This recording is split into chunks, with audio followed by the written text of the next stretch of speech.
Well, first and foremost, I want to give all praises, honor, and glory to Yahweh, Bahashem, Yahweh Shai, Bahashem, Chakdash. Double honors to the elders and apostles of Great Millstone. Peace and blessings to the elect.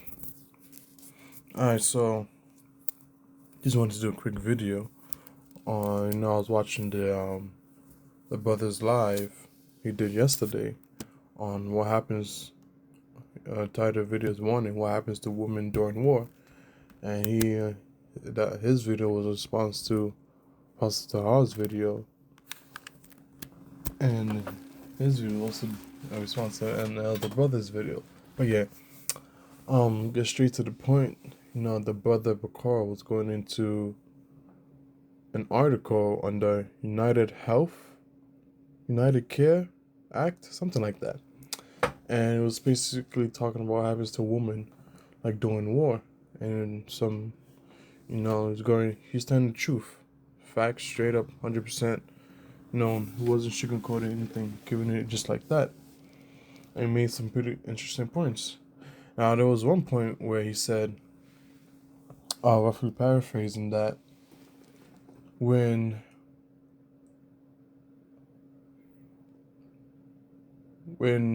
a woman is noticed that there's no protection, you're alone, no one to help you, you're gonna have people like men. They'll be like, "Oh, you're not alone, huh? All right. I guess you're under my wing now." Roughly paraphrasing.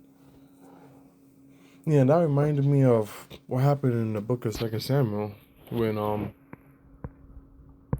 David had gone with the Amalekites to fight Israel, and then the Amalekites sent him back. Later on, because wait, no, hold up, not the Amalekites, like the Philistines. He was with the Philistines. He was trying to, because he fled from Saul, and he ended up over there, under the king, and then he pretended to go out and take over Israelite cities, but he was really going out, attacking the neighborhood cities. So yeah, the king found favor with David, and he liked him. But the other Philistine kings didn't like him. That's why they had to send him back. But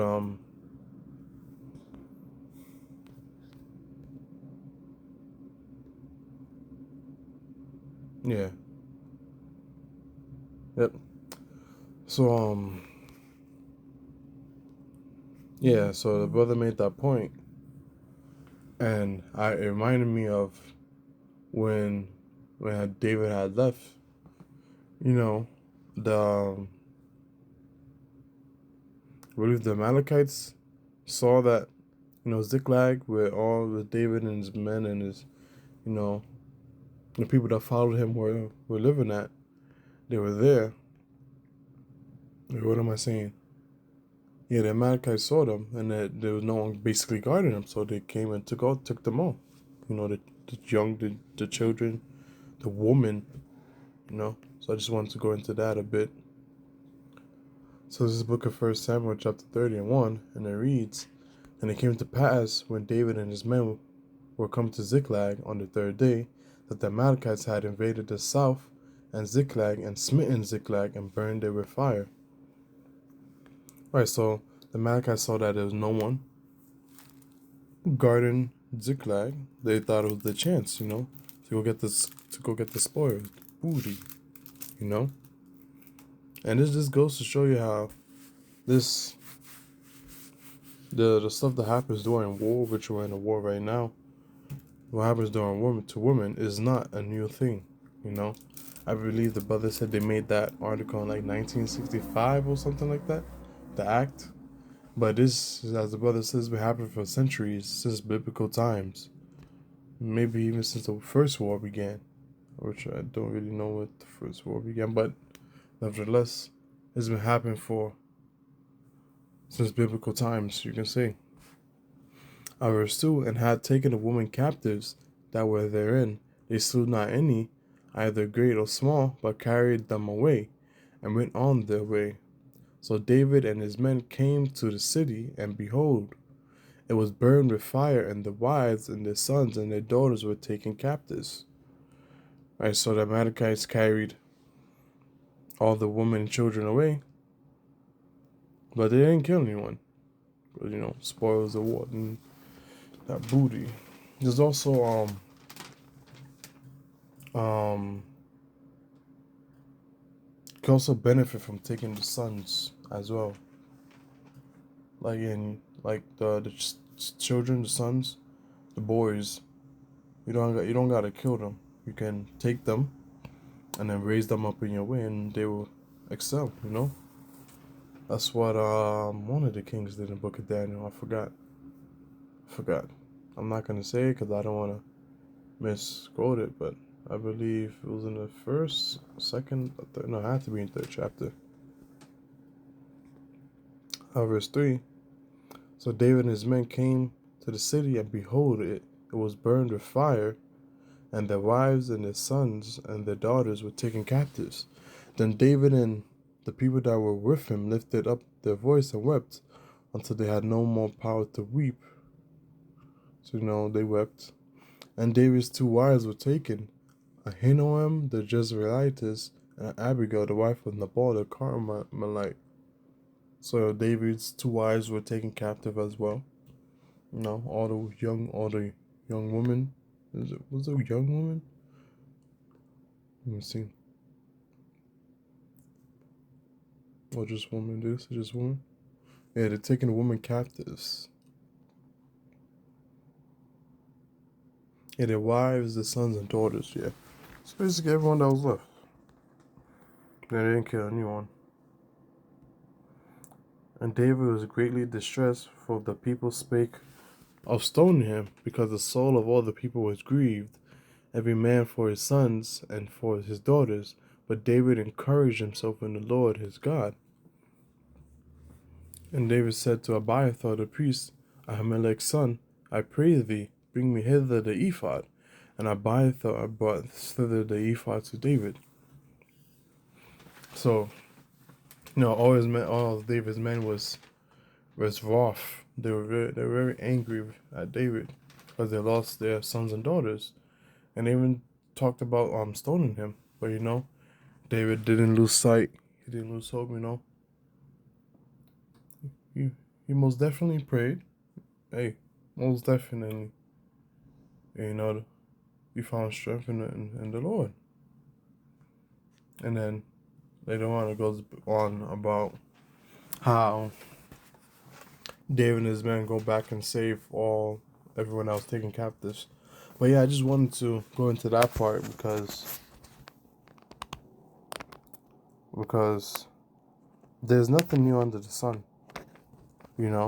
What happens during war is very gruesome, and people like to live in delusions. My brother made a point where I'm not gonna say it properly, but let me see how he said it. He basically said, this is not real. Like how, let's say you have this bad chick, this IG chick, and then some dude is trying to assault her during the warlike times. The IG chick is gonna pull out her phone and show them how many followers they have, and the guy's gonna get blown away into smithereens. That's not gonna happen. This is reality. That is not real. But yeah, these things have been happening for a very, very, very, very long time. So, hey, if you don't have the Lord Yahweh Bahashem Yahweh Shai on your side, hey, you're cooked. Beyond cooked, bro. Because if he's not on your side, that means everything that happens to you was destined to happen to you. And you deserve each and every one of it. The Lord said to seek him now while he may be found. Tarry not. Don't wait. Don't put him off not from day to day. Let's see.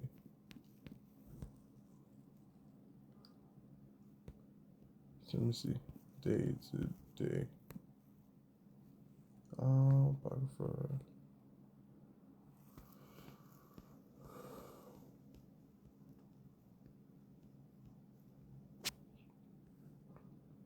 Yeah, basically don't put off the Lord off from day to day.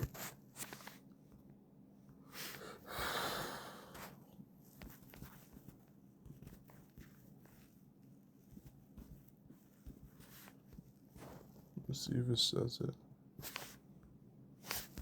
ND Apocrypha. Sirach 5 and 7.